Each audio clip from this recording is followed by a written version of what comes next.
सहना भवतु सहनो भुनक्तु सह वीर्यं करवावहै तेजस्विनावधीतमस्तु मा विद्विषावहै। ॐ शान्तिः शान्तिः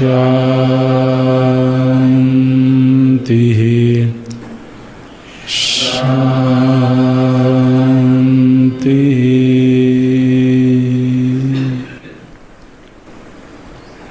सदाशिवसमारम्भां शङ्कराचार्यमध्यमाम् अस्मदाचार्यपर्यन्तां वन्दे गुरुपरम्पराम्।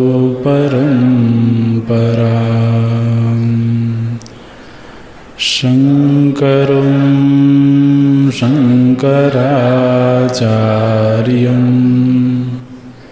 केशवं बादरायणं सूत्रभाष्यकृतो वन्दे भगवन्तो पुनः पुनः भगवन्तो पुनः पुनः। ॐ पार्थाय प्रतिबोधितां भगवता नारायणेन स्वयं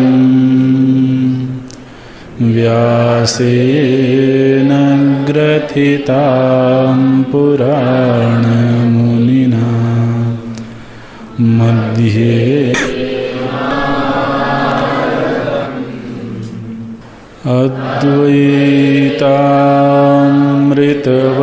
अद्वैतामृतवर्षिणीं भगवतीम् अष्टादशाध्यायिनीम्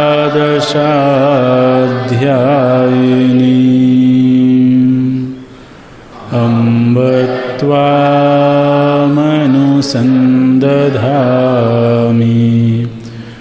भगवद्गीते भवद्वेषिणी।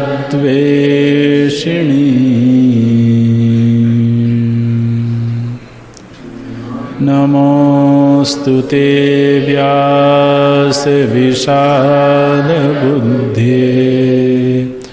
फुल्लारविन्दायतपत्रनेत्र येन त्वया भारततैलपूर्णः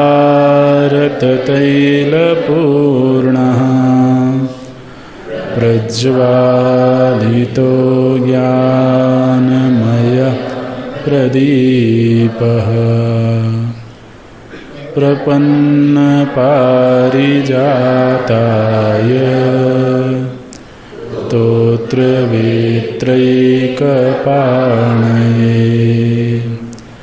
ज्ञानमुद्राय कृष्णाय गीतामृतदुहे नमः। सर्वोपनिषदो गावो दोग्धा गोपालनन्दनः पार्थो वत्सः सुधीर्भोक्ता दुग्धं गीतामृतं महत् वसुदेवसुतं देवं कंसचाणूर देवकी परमानन्दं कृष्णं वन्दे जगद्गुरुं कृष्णं वन्दे जगद्गुरुं।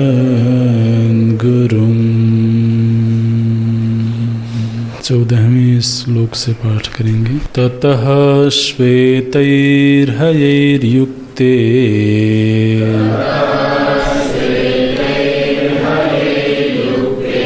महति स्यन्दने स्थितौ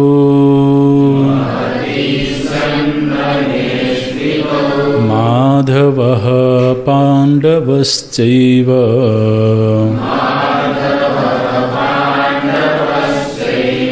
दिव्यौ शङ्खौ प्रदध्मतुः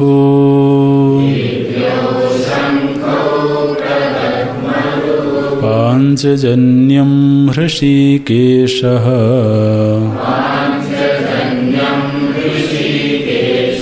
देवदत्तं धनञ्जयः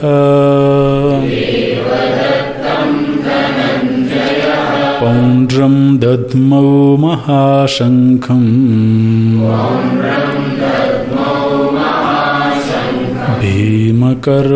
भीमकर्मावृकोदरः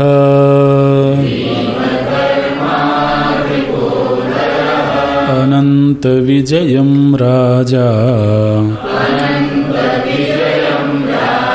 कुन्तीपुत्रो युधिष्ठिरः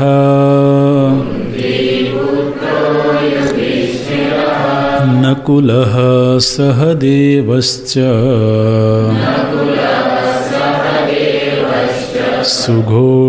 सुघोषमणिपुष्पकौ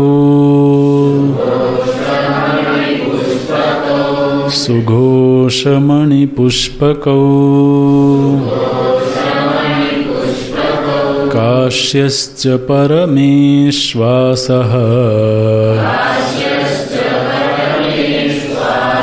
शिखण्डी च महारथः धृष्टद्युम्नो विराटश्च सात्यकिश्चापराजितः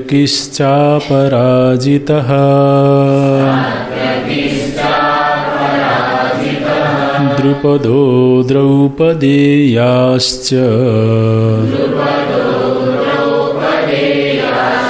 सर्वशः पृथिवीपते सौभद्रश्च महाबाहुः शङ्खान् दध्मुः पृथक् पृथक्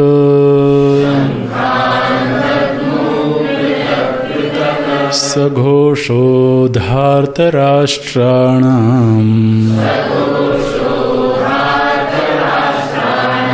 हृदयानि व्यदारयत् नभश्च पृथिवीं चैव तुमुलो व्यनुनादयन् अथ व्यवस्थितान् दृष्ट्वा धार्तराष्ट्रान् कपिध्वजः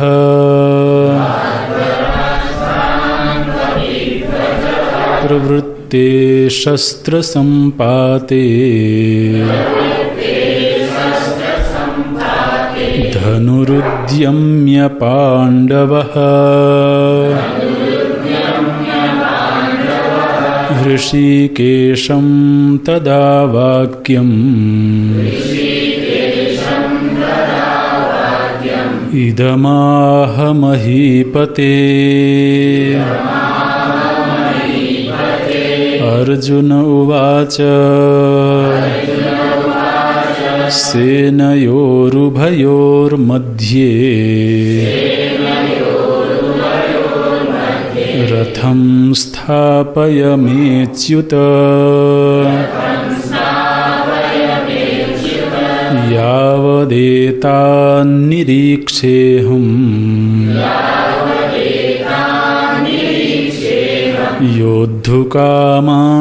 योद्धुकामानवस्थितान् कैर्मया सह योद्धव्यम्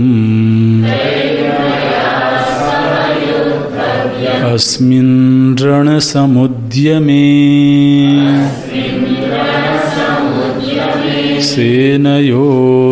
सेनयोरुभयोर्मध्ये रथं स्थापयमेच्युत यावदेतान्निरीक्षेऽहम् योद्धुकामानवस्थितान्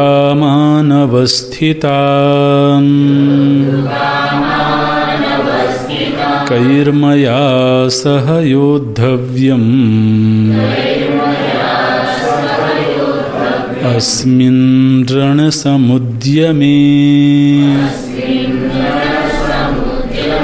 योत्स्यमानानवेक्षेऽहम्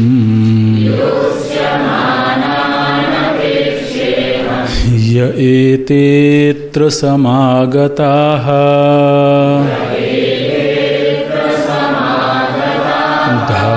धार्तराष्ट्रस्य दुर्बुद्धेः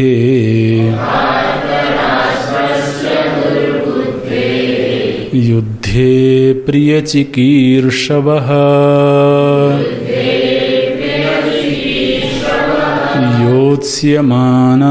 योत्स्यमानानवेक्षेऽहम् य एतेऽत्र समागताः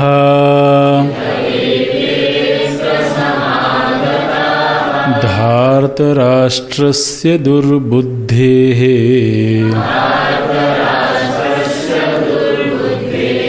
युद्धे प्रियचिकीर्षवः संजय उवाच एवमुक्तो हृषीकेशः गुडाकेशेन भारत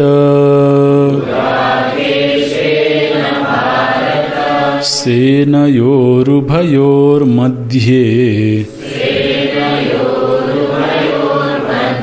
स्थापयित्वा रथोत्तमम्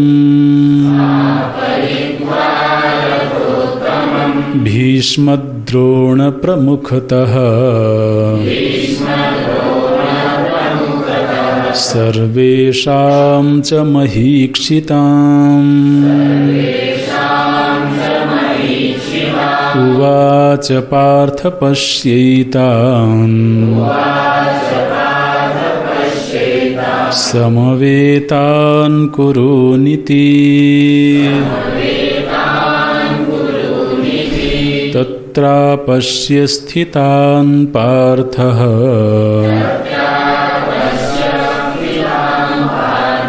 पितॄनथ पितामहान् आचार्यान् मातुलान् भ्रातॄन्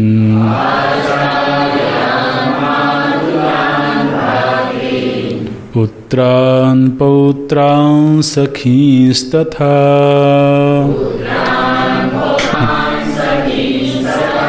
श्वशुरान् सुहृदश्चैव सेनयोरुभयोरपि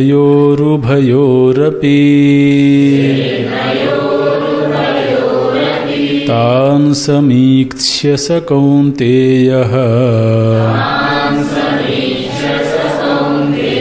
सर्वान् बन्धूनवस्थितान्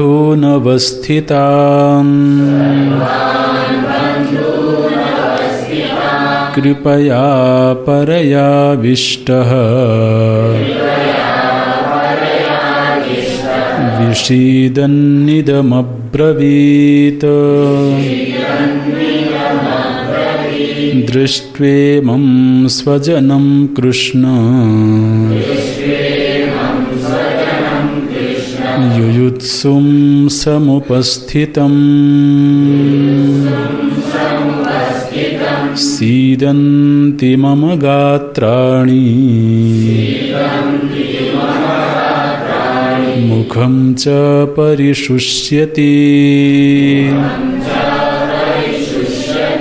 वेपथुश्च शरीरे मे रोमहर्षश्च जायते रोमहर्षश्च जायते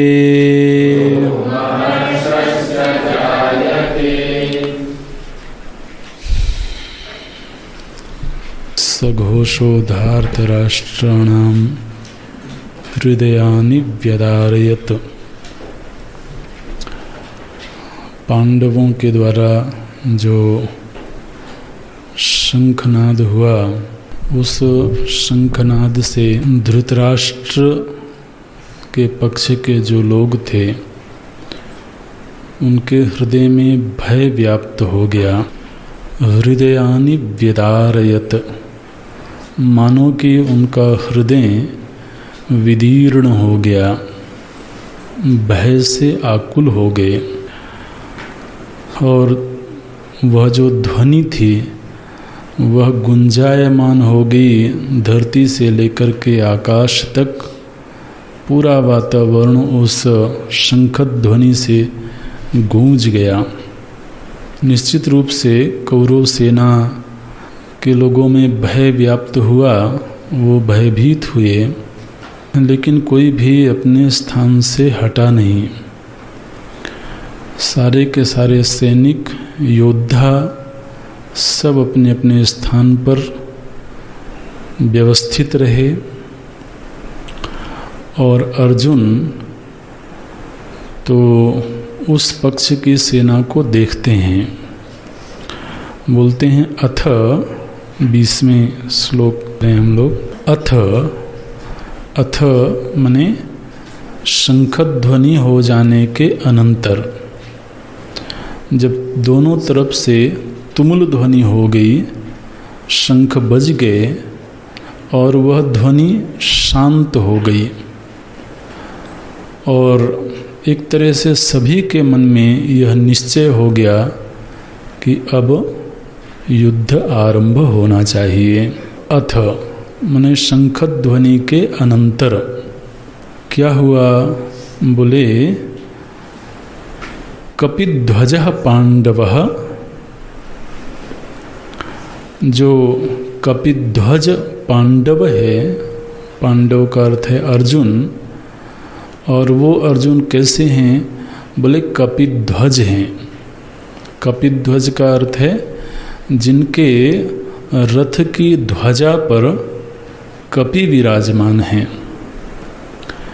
तो अनुग्रह पूर्वक श्री हनुमान जी तो अर्जुन के रथ में जो फहरा रही ध्वजा है उस ध्वजा में विराजमान होते हैं। तो एक तरह से श्री अर्जुन भक्त और भगवान दोनों के द्वारा सुरक्षित हैं। भगवान तो अर्जुन के सामने बैठे हुए हैं सारथी बन करके, और अर्जुन के ऊपर श्री हनुमान जी हैं।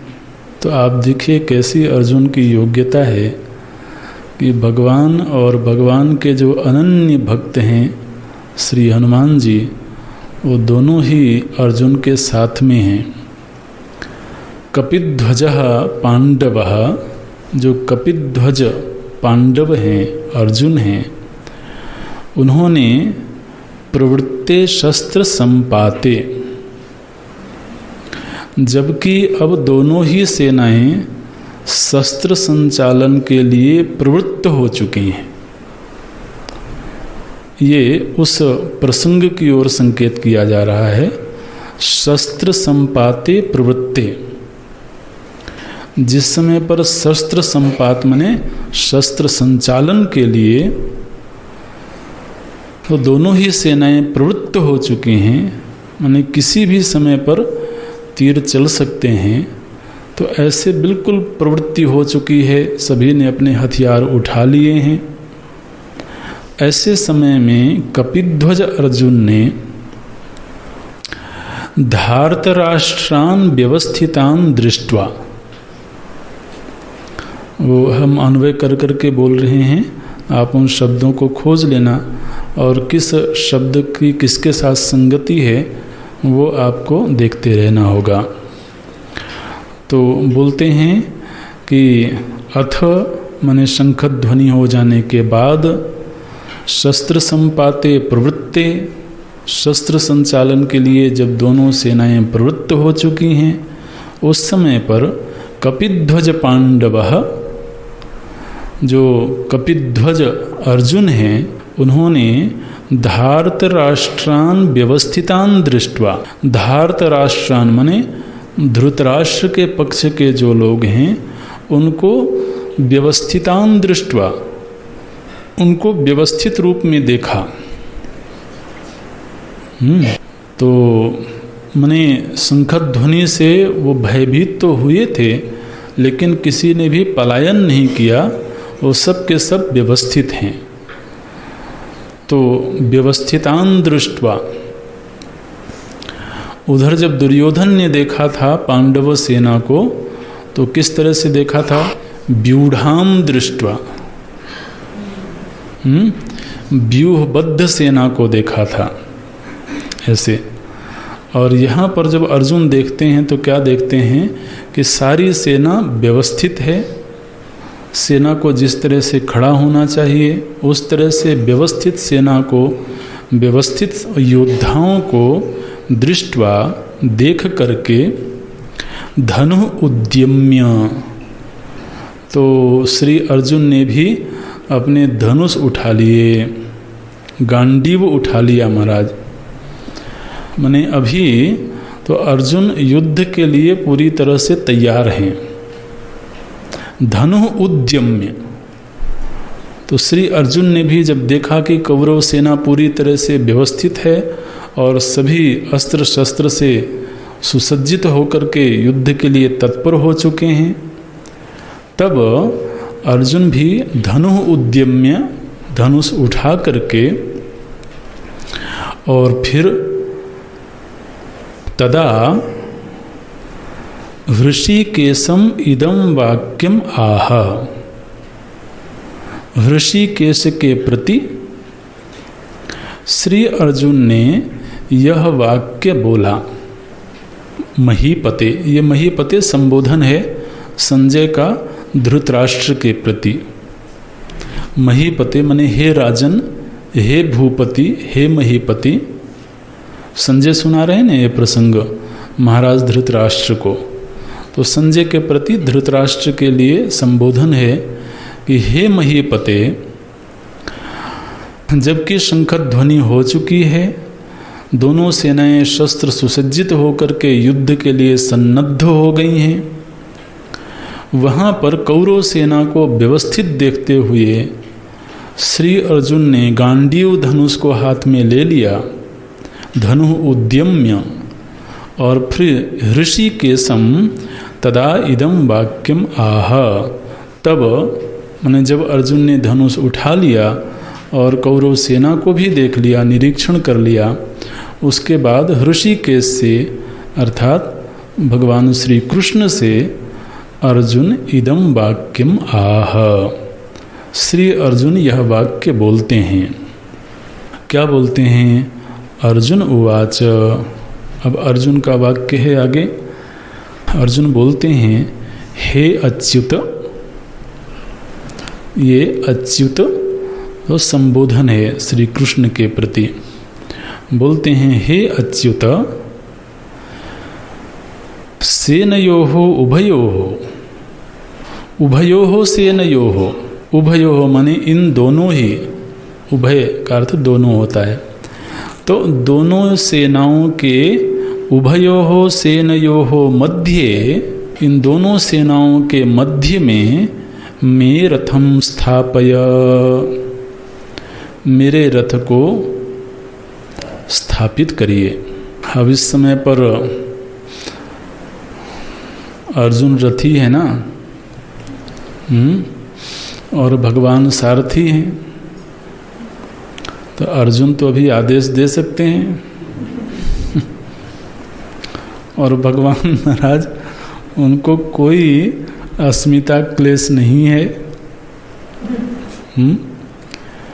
भगवान कह सकते थे कि बताओ मैं भगवान हूँ और मुझे तो ये आदेश दे रहा है, लेकिन अभी प्रभु जी ने स्वयं ही सारथी बनना स्वीकार किया है, तो स्वाभाविक है भाई, रथी तो जो होगा वो सारथी से बड़ा ही होगा, और जो रथी है वो सारथी को आज्ञा तो दे सकता है।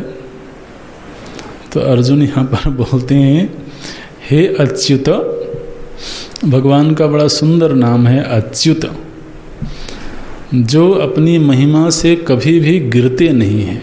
च्युत, च्युत माने होता है गिर जाना, तो जो अपनी महिमा से कभी नीचे ना आवें, उनका नाम है अच्युत। तो भगवान महाराज वो चाहे भले अवतार लेवें तब भी वो भगवान ही हैं। चाहे भले वो जानकी जी के विरह में विलाप करें तब भी वो भगवान ही हैं। तो उनकी महिमा बिल्कुल सुरक्षित रहती है। तो अर्जुन बोलते हैं, हे अच्युत, कृपा करके आप मेरे रथ को दोनों ही सेनाओं के मध्य में स्थापित करिए। क्यों अर्जुन? अब तो सेनाएं तैयार हो चुकी हैं युद्ध के लिए। आप जानते होंगे जो युद्ध जब होता है, जब दोनों सेनाएं खड़ी होती हैं तो दोनों सेनाओं के मध्य में एक हिस्सा होता है जहाँ पर कोई व्यक्ति बिना पूर्व सूचना के प्रवेश नहीं कर सकता है, उसको नो मैन लैंड बोलते हैं। तो वहाँ पर अगर कोई सैनिक किसी भी क्षेत्र का, किसी भी सेना का सैनिक प्रविष्ट हो गया तो वो आपराधिक गतिविधि मानी जाती है और एक तरह से युद्ध के आरंभ की सूचना होती है।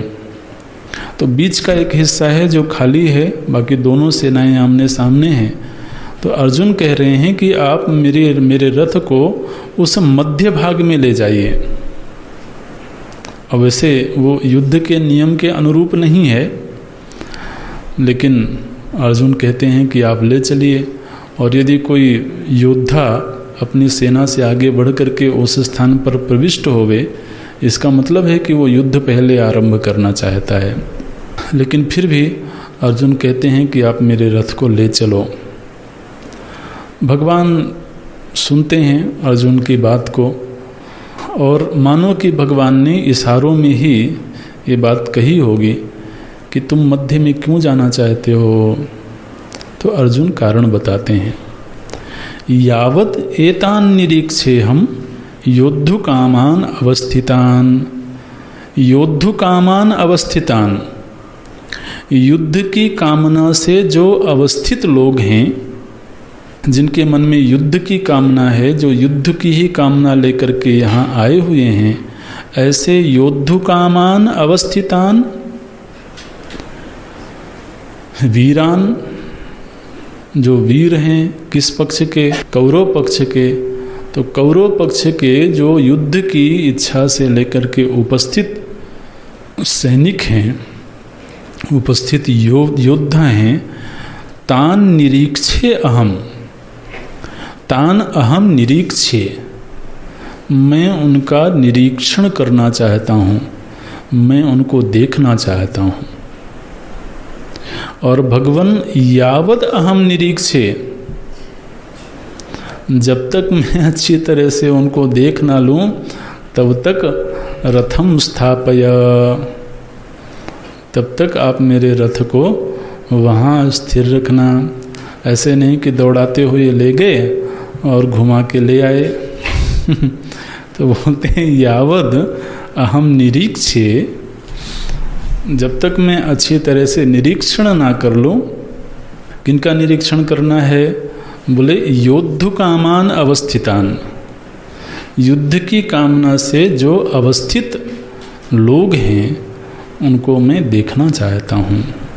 और मैं यह देखना चाहता हूँ कि मया कैहि सहयोद्धव्यम अस्मिन् रण समुद्य में, इस रण के लिए प्रस्तुत हुए लोगों के मध्य, इस रणांगण में, अस्मिन् रण समुद्य में, रण के लिए अर्थात युद्ध के लिए समुद्यत हुआ जो समाज है,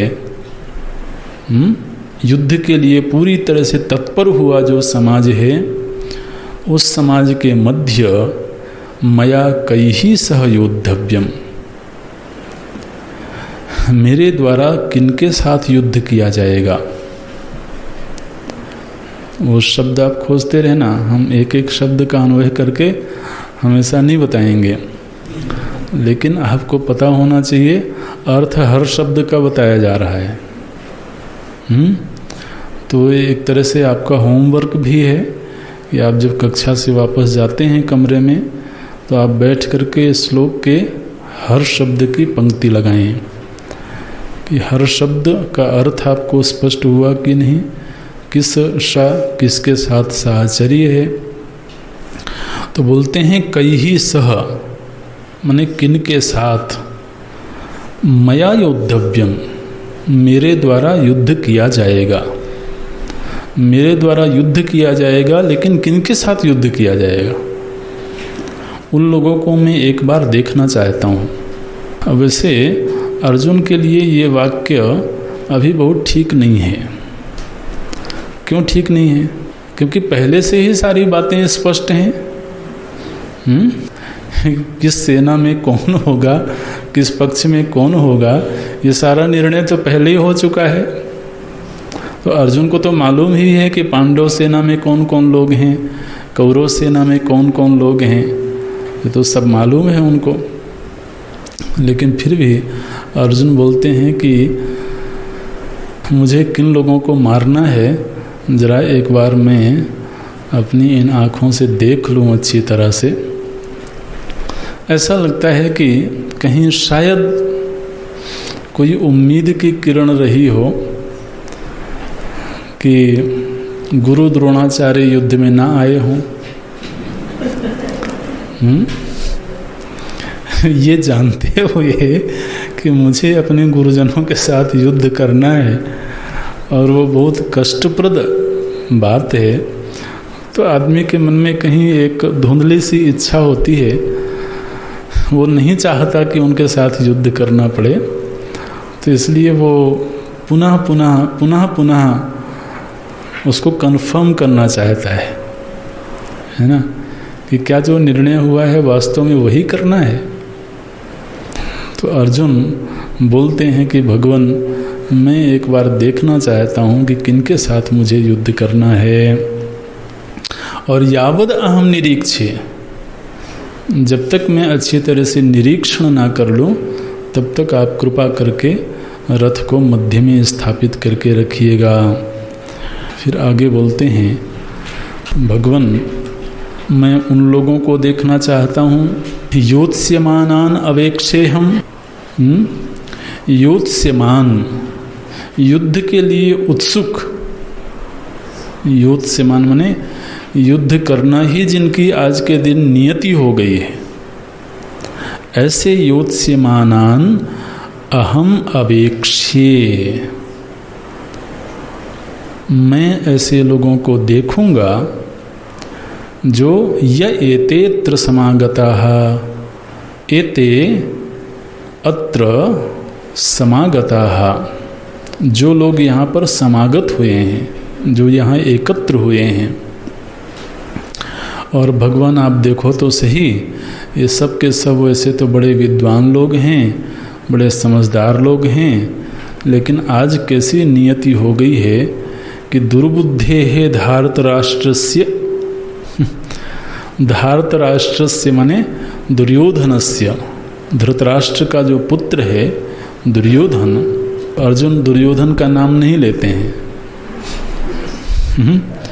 बोलते हैं जो धार्तराष्ट्र है, ऐसे धृतराष्ट्र के पुत्र दुर्योधन का सहयोग करने के लिए। और दुर्योधन कैसा है महाराज, तो अर्जुन एक विशेषण देते हैं दुर्बुद्धि, बड़ा दुर्बुद्धि। सब कुछ जानते हुए उसने बताओ इतने बड़े युद्ध का आह्वान कर लिया। जानामि धर्मम न च मे प्रवृत्ति। दुर्योधन को मालूम है कि धर्म क्या है, लेकिन वो अपने संस्कारों का ऐसे गुलाम है कि वो धर्म में प्रवृत्ति नहीं हो पा रही है। जानामि अधर्मम न च मे निवृत्ति, और ये जानते हुए कि अधर्म क्या है उससे अपने आप को रोक नहीं पा रहे हैं। तो अर्जुन कहते हैं कि हमारे जो बड़े भाई साहब हैं, दुर्योधन जो है ना अर्जुन से बड़े हैं, तो ये जो हमारे बड़े भाई साहब बड़े दुर्बुद्धि होंगे, क्या बताएं।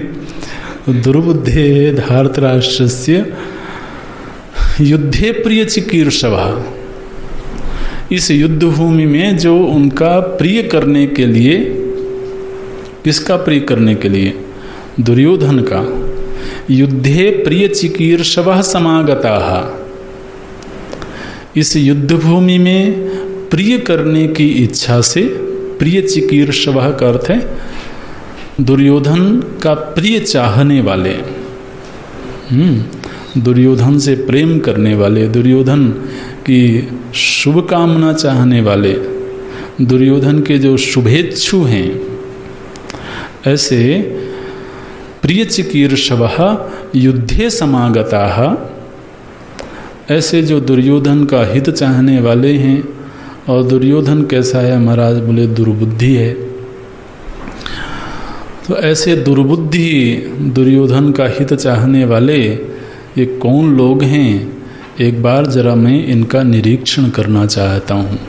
योत्स्यमानान अवेक्ष्येऽहं य एत्रे अत्र समागताः, ये एते अत्र समागताः, जो लोग यहाँ पर समागत हुए हैं, एकत्र हुए हैं, ऐसे लोगों को मैं देखना चाहता हूँ। तो इस तरह से श्री अर्जुन ने अपने रथी धर्म का निर्वाह करते हुए भगवान को कहते हैं कि भगवान आप सारथी धर्म का निर्वाह करिए, और हमारी आज्ञा के अनुसार आप रथ को मध्य भाग में ले चलिए, और मैं तो देखना चाहता हूँ कि किनके साथ युद्ध करना है। स्वाभाविक है विपक्षी के सामर्थ्य का ज्ञान होवे तो उसी अनुपात में तैयारी होवे, है ना। तो ऐसे ही भावुकता में आकर के लड़ाई में डट जाना ठीक नहीं है। भावुकता में आकर के जब लड़ाई में डट जाते हैं ना, तो कई बार उल्टा ही पड़ता है महाराज। इसलिए तो सामने वाले के सामर्थ्य का अच्छी तरह से ज्ञान होना चाहिए, और ऐसा होने के लिए धैर्य बहुत चाहिए। इसलिए सफल युद्ध जो है वो कभी भी भावुकता में नहीं होता है, आवेश में आकर के नहीं होता है। युद्ध जो है वो भी एक तरह की रणनीति बोला जाता है। जैसे राजनीति होती है, धर्म नीति होती है, ऐसे रणनीति होती है, उसके भी अपने कुछ नियम हैं। तो अर्जुन देखना चाहते हैं कि आखिर कौन कौन लोग हैं जो दुर्योधन के सहयोग के लिए खड़े हैं, माने किन को दुर्योधन का पक्ष उचित लगता है, दुर्योधन का निर्णय उचित लगता है। ऐसे लोगों को भी मैं देखना चाहता हूँ और निश्चित रूप से पांडव पक्ष के विजय का भार मेरे ऊपर है, इसलिए मुझे उसके अनुसार ही मानसिक रूप से तैयार होना होगा, तो मैं देखना चाहता हूँ। ऐसा श्री अर्जुन ने भगवान से निवेदन किया। संजय उवाच, संजय बोलते हैं, हे भारत। ये भारत शब्द जो है ये पुनः धृतराष्ट्र के प्रति संजय का संबोधन है। संजय बोलते हैं, हे भारत, गुडाकेशेन एवं उक्तः ऋषिकेशः। गुडाकेशेन, गुडाकेश के द्वारा, गुडाकेश का अर्थ है अर्जुन। हे भारत, गुडाकेशेन एवं उक्तः,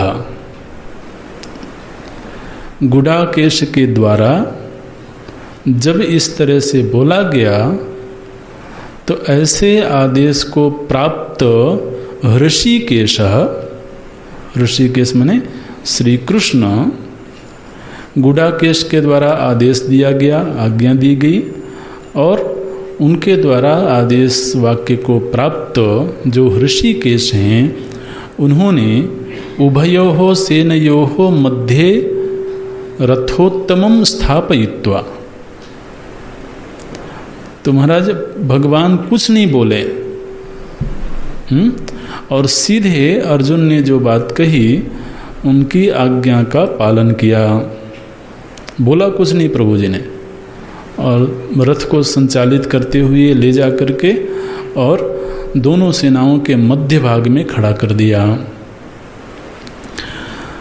अर्जुन के लिए यहाँ पर संज्ञा दी गई गुडाकेश। गुडाकेश का अर्थ है जिसके बाल बड़े सुंदर हैं।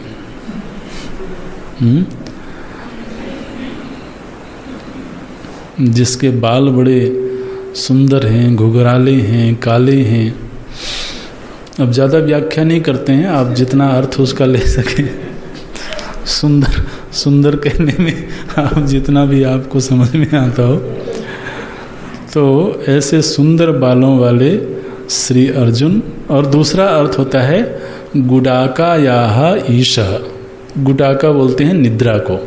तो जिन्होंने अपने निद्रा पर विजय प्राप्त की हुई है, निद्रा विजयी जो श्री अर्जुन हैं। निद्रा विजयी माने क्या? निद्रा विजयी माने वो सोते नहीं हैं क्या?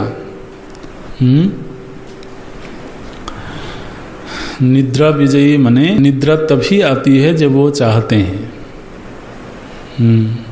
और हम सोने तब जाते हैं जब निद्रा आ जाती है, चाहे कहीं भी आ जाए, है ना? लेकिन अर्जुन का वैशिष्ट्य ये है कि वो जब इजाज़त देते हैं तभी निद्रा आती है। वो अगर अनुमति ना दें तो वो इंतज़ार करती रहती है कमरे के बाहर बैठी। वो निद्रा विजयी है। निद्रा विजयी का अर्थ होता है जो अपने कार्य में हर वक्त सतर्क रहे। जो निद्रा है ना, एक तरह की प्रमाद वृत्ति है। तो हम कोई भी बड़ा कार्य करने जाएं और प्रमाद आ जाए तो वह कार्य उतनी तत्परता से संपन्न नहीं होगा। तो अर्जुन का यह जो विशेषण है, अर्जुन के विशिष्ट योग्यता की ओर संकेत करता है। अर्जुन वो व्यक्ति हैं जो अपने किसी भी दायित्व का पूरी सजगता के साथ, पूरी तत्परता के साथ, बिना आलस्य प्रमाद के संपन्न करने में समर्थ हैं। ऐसे श्री अर्जुन हैं। और दूसरा ये है कि जिस समय पर वो शस्त्र विद्या सीख रहे थे गुरु द्रोणाचार्य जी के आश्रम में रह करके। तो उनको रात्रि में शब्द भेदी बाण का संचालन कैसे करना है वो सीखते थे।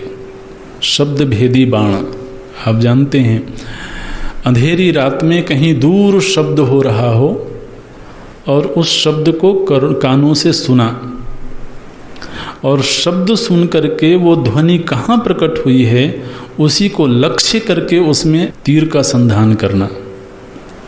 प्रायः तीर संधान करने के लिए हमको लक्ष्य नेत्र से देखना पड़ता है, लेकिन युद्ध कला का एक रूप यह भी है कि वह लक्ष्य नेत्रों से नहीं दिख रहा है, केवल उसकी ध्वनि कानों से सुनाई दी। और ध्वनि श्रवण करके किस दिशा से ध्वनि आई है, किस जगह से ध्वनि आई है, उस जगह को निश्चित कर देना और उसमें तीर का संधान करना, इसको शब्द भेदी बाण चलाना बोलते हैं। तो द्रोणाचार्य जी अर्जुन को सिखाते थे शब्द भेदी बाण। तो रात्रि में तो निद्रा उनको परेशान करती थी, क्योंकि रात्रि में जाग करके सीखना पड़ता था। तो एक दिन महाराज उन्होंने निद्रा को बड़ी फटकार लगाई, बोले आज के बाद तुम मेरे इस षष्ठ संधान के शिक्षा में व्यवधान नहीं डालना, अब तुम तभी आओगी जब मैं तुम्हें बुलाऊंगा।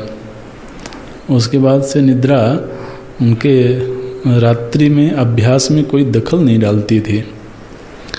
उस प्रसंग की ओर भी याद दिलाते हैं गुडाकेश।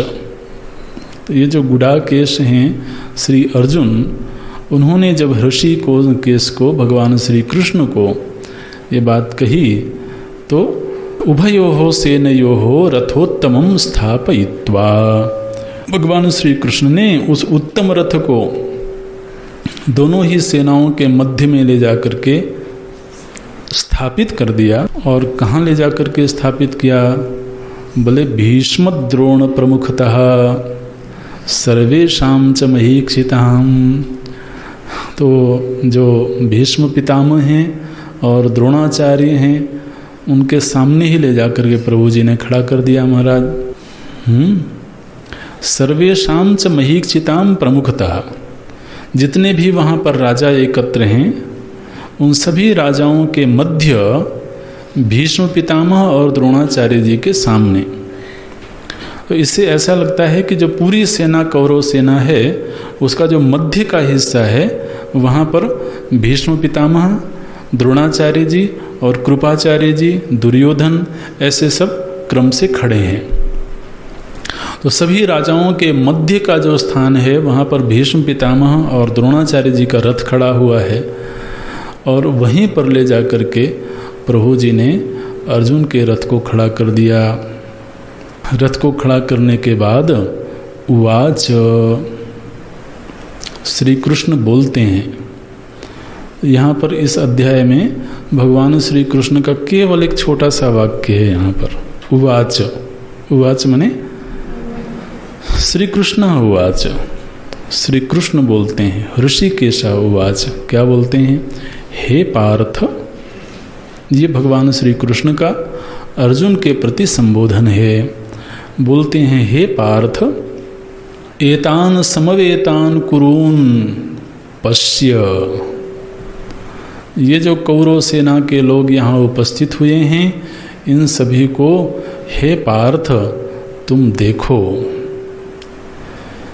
इति उवाच, इति शब्द है एक तरह से इन्वर्टेड कामा बताने के लिए है कि श्री कृष्ण ने इतना बोला कि समवेतान कुरून एतान पश्य, एतान समवेतान कुरून पश्य।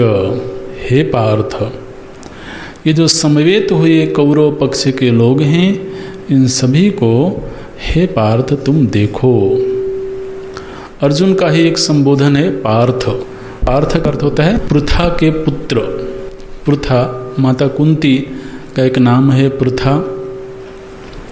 तो पृथा के जो पुत्र हैं वो पार्थ कहलाते हैं।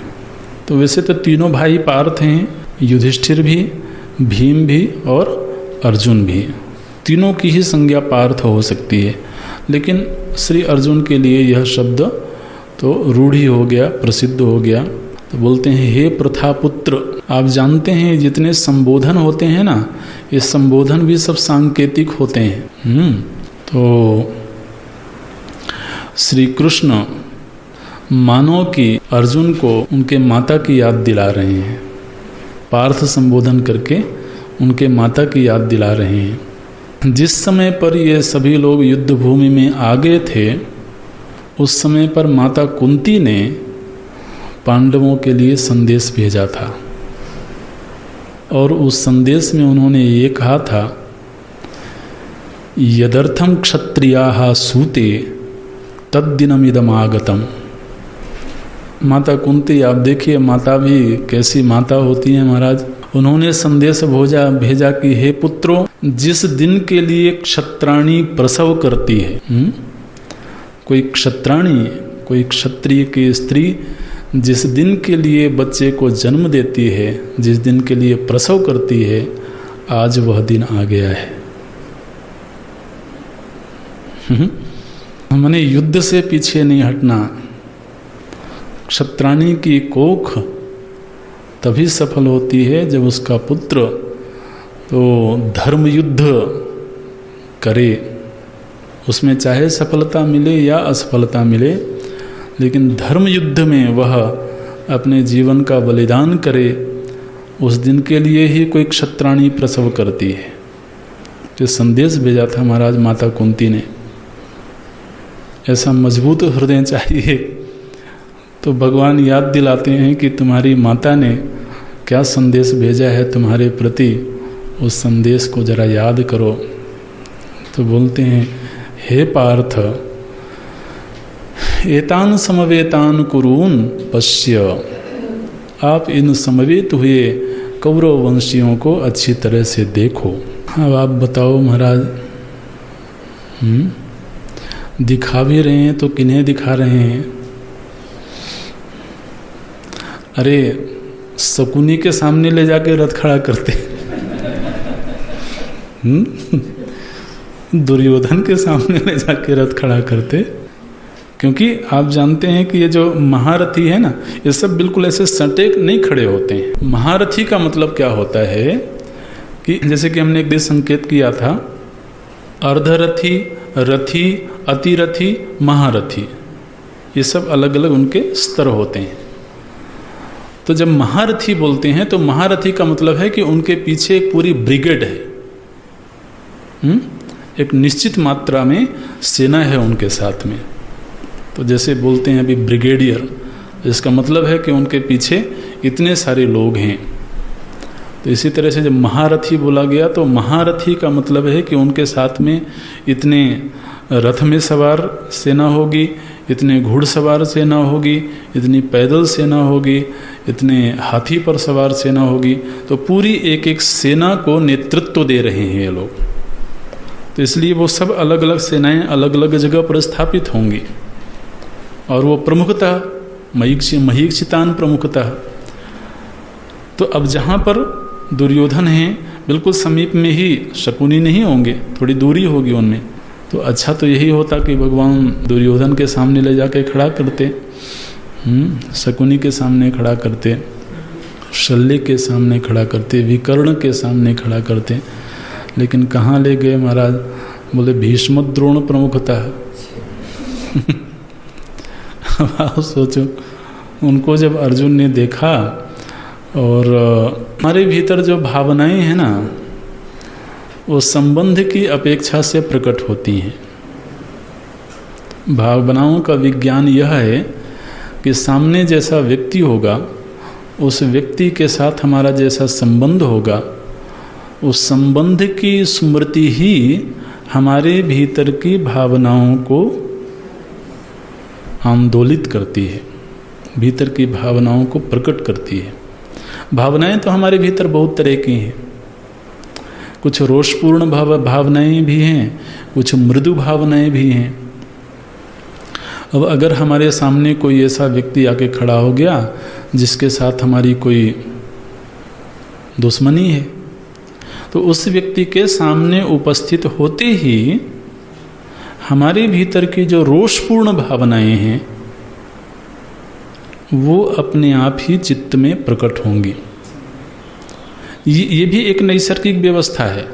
हम ऐसा करें ऐसा जरूरी नहीं है, बल्कि एक नैसर्गिक व्यवस्था है कि सामने जो व्यक्ति होगा उस व्यक्ति के साथ जिस तरह के संबंध की स्मृति होगी, तो संबंध की स्मृति ही हमारे भीतर की भावनाओं को जन्म देती है।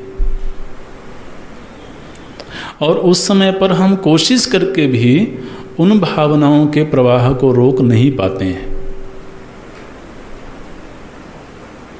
ये मनोविज्ञान की एक स्वाभाविक दशा है। इसी तरह से कोई प्रिय व्यक्ति सामने उपस्थित हो जाए, तो व्यक्ति सामने उपस्थित हुआ और उसके साथ हमारा जो संबंध है उस संबंध की स्मृति हुई, और उस स्मृति की जो वृत्ति है उसने ही उन भावनाओं को जन्म दे दिया। अब अर्जुन ने कहा था कि मैं उन लोगों को देखना चाहता हूँ जिनके साथ मुझे युद्ध करना है। तो भगवान कहते हैं कि देखो भाई, जिनके साथ युद्ध करना है उन्हीं को हम दिखा रहे हैं। अब भीष्म, पितामह भीष्म को सामने देख करके अर्जुन के भीतर कौन सी वृत्ति आएगी? रोष की वृत्ति आएगी क्या?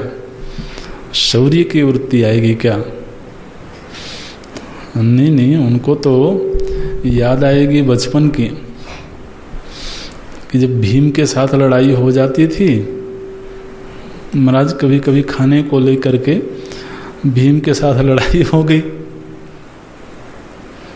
और अब भीम तो बचपन से ही भीम थे।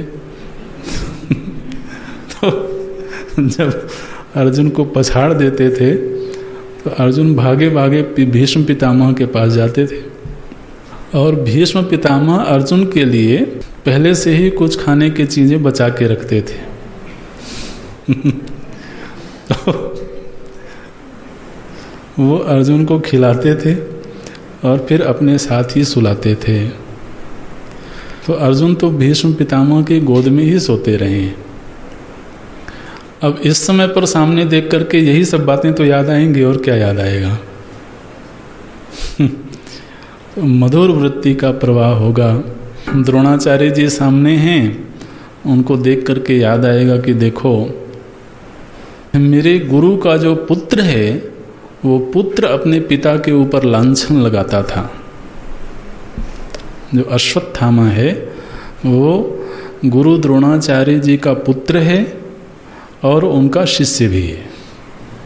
तो कभी कभी ये अश्वत्थामा अपने पिता को तो कुछ बुरे शब्द भी बोल देता था। क्यों बोल देता था? क्योंकि द्रोणाचार्य जी कभी अर्जुन के साथ अर्जुन को जो विद्या देते थे वो द्रोणाचार्य अपने पुत्र को भी नहीं देते थे। तो वो कहीं न कहीं इस बात को लेकर के दुखी हो जाता था कि बताओ, मेरे पिता हो करके भी और मुझे वो विद्या नहीं प्रदान कर रहे हैं।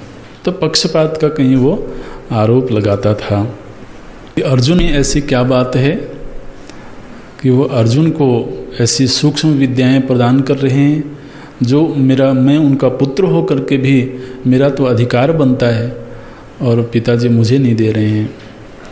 तो द्रोणाचार्य जी का अर्जुन के प्रति ऐसा वात्सल्य था, ऐसा प्रेम था। लोगों के सामने कभी कभी अश्वत्थामा ऐसा कह देता था और द्रोणाचार्य जी स्वीकार करते थे कि तुम जो कह रहे हो वो ठीक है, मैं अर्जुन से प्रेम करता हूँ। तो अब आप सोचिए कि अर्जुन उन प्रसंगों को याद करेंगे।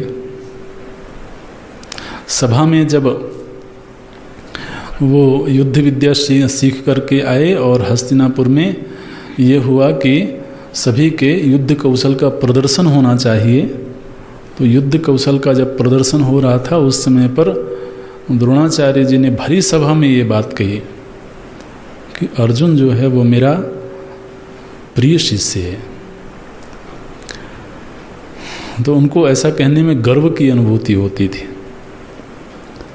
अब आप सोचिए, सामने द्रोणाचार्य जी को देख करके अर्जुन तो अर्जुन के मन में तो मधुर वृत्ति ही आएगी, और कहीं ना कहीं ऐसा लगता है कि भगवान देखना चाहते हैं कि आज नहीं तो कल सामना तो करना ही होगा, तो आज ही स्थिति स्पष्ट हो जाए। अभी जबकि युद्ध आरंभ नहीं हुआ है तो इसी समय पर स्पष्ट हो जाए। कल को कहीं भीष्म पितामह का अर्जुन से सामना हुआ और उस समय अर्जुन के मन में कहीं मधुर वृत्ति आ गई तो युद्ध तो फिर मुश्किल हो जाएगा। और ये तो अवश्यम भावी है, ये तो होना ही है। इसलिए इस समय पर अर्जुन के चित्त में क्या प्रतिक्रिया हो रही है वो आज ही उसका परीक्षण हो जाना चाहिए। वो बड़ी योजना के अनुसार भगवान अर्जुन को ले जाकर के वहाँ खड़ा करते हैं और अर्जुन देखते हैं। तत्र अपश्यत, वहाँ पर युद्ध भूमि में तो श्री अर्जुन देखते हैं। किनको देखते हैं? बोले स्थितान, स्थितान अपश्यत। तो उस युद्ध भूमि में जो स्थित लोग थे उनको अर्जुन ने देखा। पार्थ तत्र स्थितान अपश्यत, पार्थ ने वहाँ स्थित लोगों को देखा। और वहाँ अर्जुन किनको देखते हैं? बोले पितॄन अथ पितामहान। अर्जुन किनको देखते हैं? बोले यहाँ पर तो हमारे पितृ हैं। पितृ का अर्थ है हमारे बड़े लोग हैं, हमारे पूर्व के पुरुष हैं, हमारे पितामह हैं। आचार्यान मातुलान, आचार्यों को देखते हैं। आचार्यों को माने ये सब बहुवचन में हैं, और द्रोणाचार्य जी भी हैं, कृपाचार्य भी हैं, और भी जो उनको बचपन में जिन्होंने शिक्षा दिया होगा, तो सभी आचार्य वहाँ उपस्थित हैं, उनको भी देखते हैं। आचार्यान मातुलान, और जो माता के पक्ष से आए हुए मामा जी लोग हैं तो उनको भी देखते हैं। मातुलान भ्रातृन, भाइयों को देखते हैं। आखिर कौरव भी तो भाई ही हैं ना अपने, इसलिए भाइयों को देखते हैं। पुत्रान, पुत्रों को देखते हैं।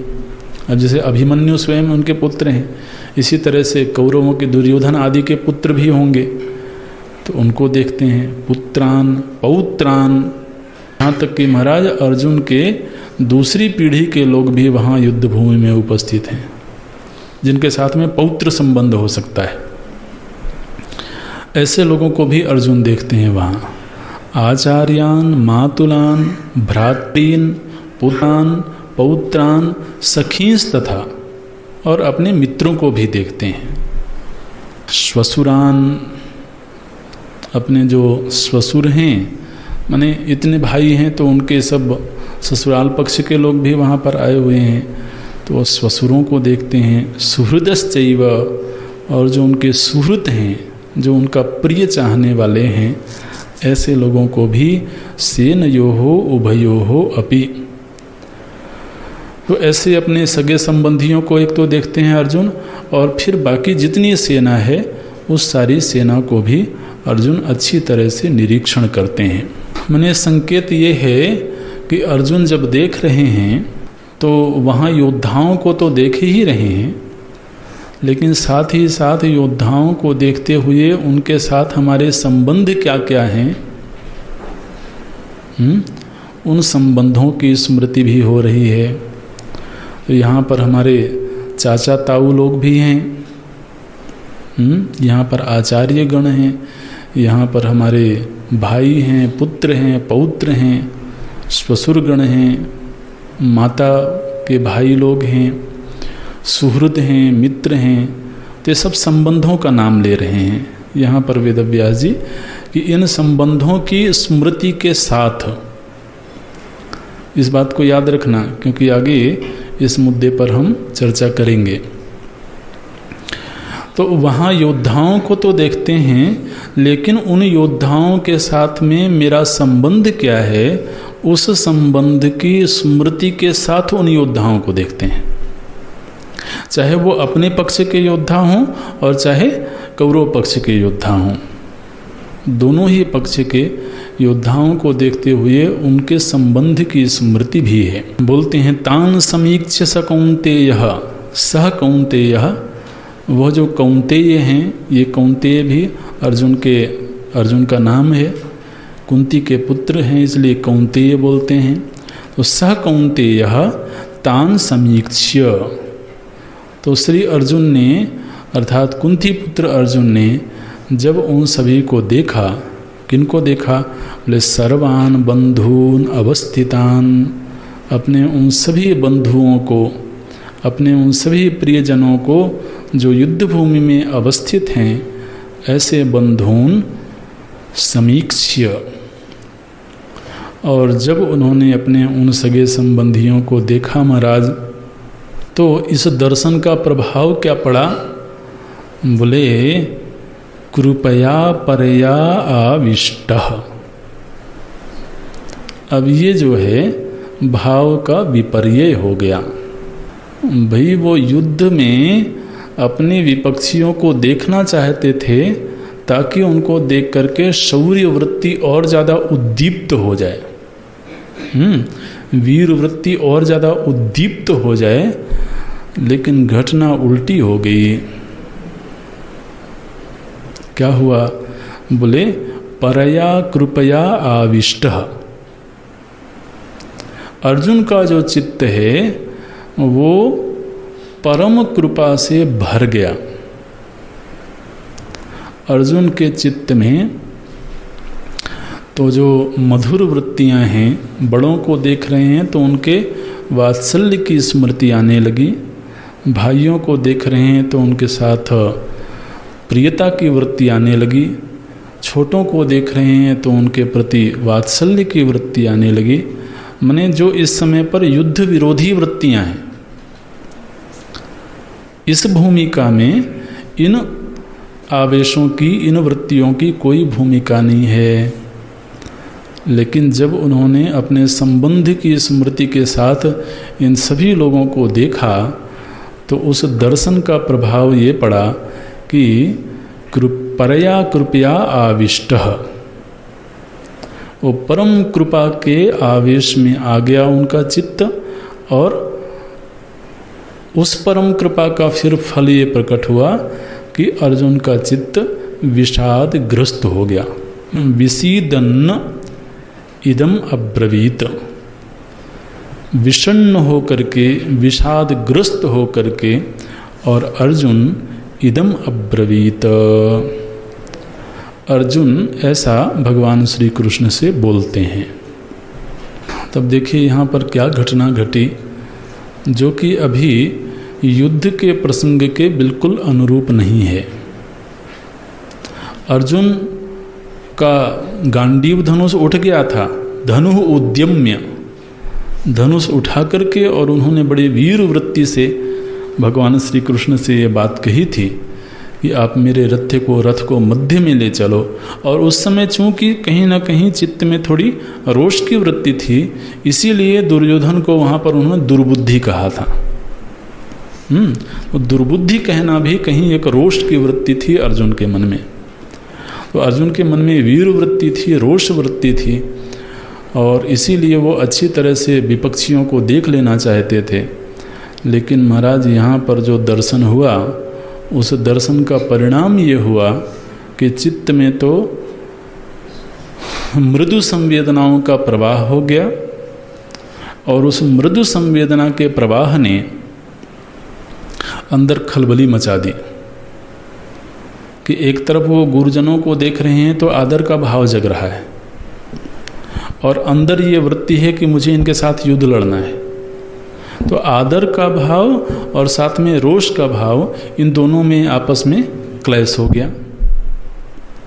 वो जब अपने भाइयों को देखते हैं, अपने मामा आदि को देखते हैं, ससुर लोगों को देखते हैं, तो उनके प्रति मधुर संवेदनाओं का जन्म हो रहा है, लेकिन साथ ही पीछे ये वृत्ति है कि इनके साथ युद्ध करना है। तो वो दोनों ही विचारों में क्लैश हो रहा है। अपने छोटों को देखते हैं, पुत्रों को, पौत्रों को, तो वात्सल्य का भाव जागता है। तो इस तरह से जब दो विरोधी भाव आपस में टकराने लगे तो उसका परिणाम ये हुआ कि चित्त विषण्ण हो गया, विषादग्रस्त हो गया कि एक तरफ अपने मधुर भावों का पोषण किया जाए या कि फिर अपनी वीर वृत्ति को जगा करके इन सभी के साथ संग्राम किया जाए। ये ऐसी महाराज चित्त में खलबली मच गई, इसलिए विषादग्रस्त हो गया उनका चित्त पूरी तरह से। और ऐसे विषादग्रस्त चित्त से फिर अर्जुन भगवान से बोलते हैं। अगली कक्षा में देखेंगे। ओम पूर्णमदः पूर्णमिदं पूर्णात् पूर्णमुदच्यते पूर्णस्य पूर्णमादाय पूर्णमेवावशिष्यते। ओम शांति शांति शांति। हरि ओम। श्री गुरुभ्यो नमः। हरि ओम।